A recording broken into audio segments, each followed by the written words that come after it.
Bonjour à tous, avec l'aide de Dieu, le Hayom Yom du 3 Iyar, 18e jour du Homer. L'année que le Hayom Yom a été écrit en 5703, le 3 Iyar, c'était un Shabbat dans lequel on lit la paracha de Kedoshim.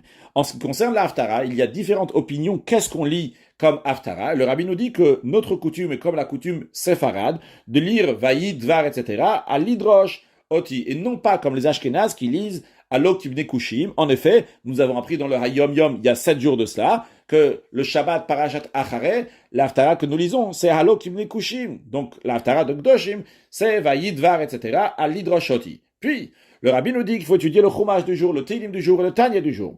Et après, le rabbi nous parle d'un comportement en ce qui concerne donc la fin de Shabbat. À la fin de Shabbat, on fait la Havdalah, donc qui va distinguer le jour de Shabbat qui est saint avec les jours de la semaine. Dans la Gemara, il y a une discussion, est-ce qu'on a le droit de boire de l'eau avant de faire la Havdalah? De manger, de boire d'autres choses? Non, mais de l'eau, est-ce qu'on a le droit ou pas?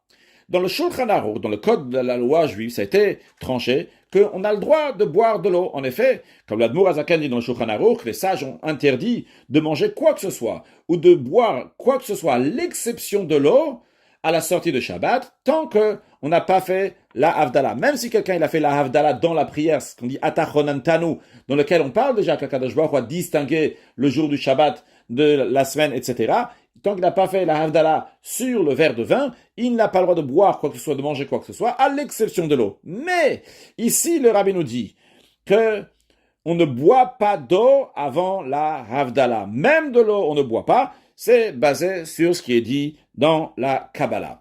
Puis, après, le rabbi nous ramène donc l'extrait d'une lettre du rabbi précédent qui nous dit que de chaque trait de caractère, même de ceux qui ne sont pas intègres, des gens qui se comportent mal, eh bien, d'eux aussi, il y a de quoi apprendre.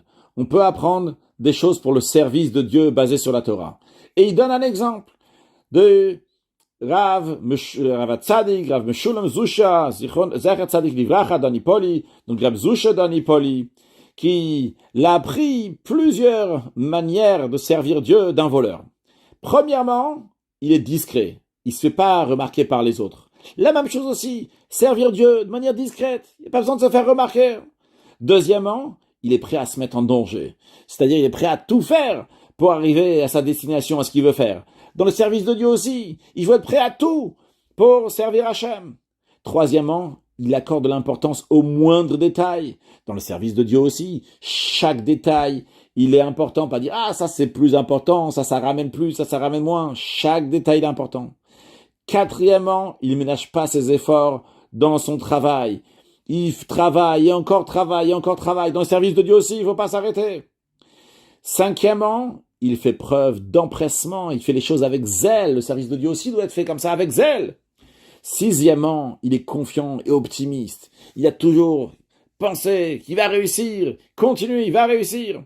Et septièmement, lorsqu'il ne réussit pas la première fois, il essaye encore de nombreuses autres fois. La même manière aussi dans le service de Dieu. T'as pas réussi une fois, réessaye encore une fois et encore une fois. Et encore une fois, il faut pas lâcher. Et quand on veut, on peut. Et on va réussir. Mashiach now, en excellent yom.